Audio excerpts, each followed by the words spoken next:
আসসালামু আলাইকুম এভরিওয়ান, সবাইকে স্বাগতম ব্রাইট ফার্নিচার থেকে আরেকটা নতুন ভিডিওতে। আজকের ভিডিওতে আমি আপনাদেরকে জানাবো যে কোন কোন বিষয়গুলো আপনি মাথায় রাখলে আপনার বাসার জন্য পারফেক্ট একটা সোফা চয়েস করতে পারবেন। সোফা কেনার পূর্বে সর্বপ্রথম আপনার যেই বিষয়টা মাথায় রাখতে হবে সেটা হচ্ছে এটার উপরে কি ধরনের কাপড় ব্যবহার করা হয়েছে।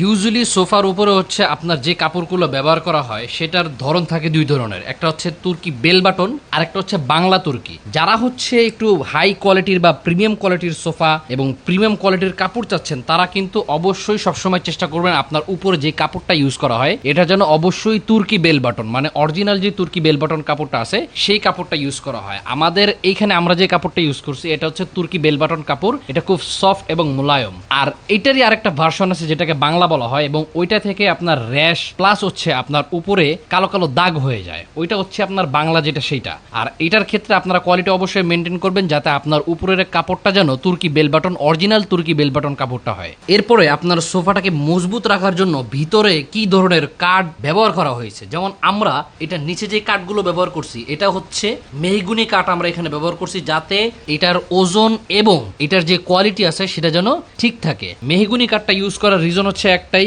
কারণ মেহগুনি কাঠটা সহজে ঘুরে ধরে না এবং অন্য অন্য কাঠের তুলনায় মেহগুনি কাঠটা আলহামদুলিল্লাহ খুব ভালো। এর পাশাপাশি আপনারা আরেকটা যে বিষয়টা খেয়াল করবে সেটা হচ্ছে এটার উপরে যে ধরনের কাঠগুলো ব্যবহার করা হচ্ছে আসলে এটা কি ধরনের কাঠ, এটা কি আসলে সেগুন কাঠ নাকি হচ্ছে অন্য ধরনের কাঠ। যদি আপনার এই কাঠগুলো মেহগুনি কাঠ হয় বা হচ্ছে সেগুন কাঠ হয় তবে হচ্ছে এই কাঠগুলো খুব ভালো থাকে এবং এটার উপরে যে লাস্টিং করা এটার উপরে যে কেমিক্যালগুলো ব্যবহার করা হচ্ছে আদৌ কি সেই কেমিক্যালগুলো পুরানো নাকি নতুন সেই জিনিসটা অবশ্যই যাচাই বাছাই করে নেবেন, কারণ হচ্ছে অনেক সময় পুরাতন কেমিক্যাল থেকে গন্ধ আসার সম্ভাবনা থাকে।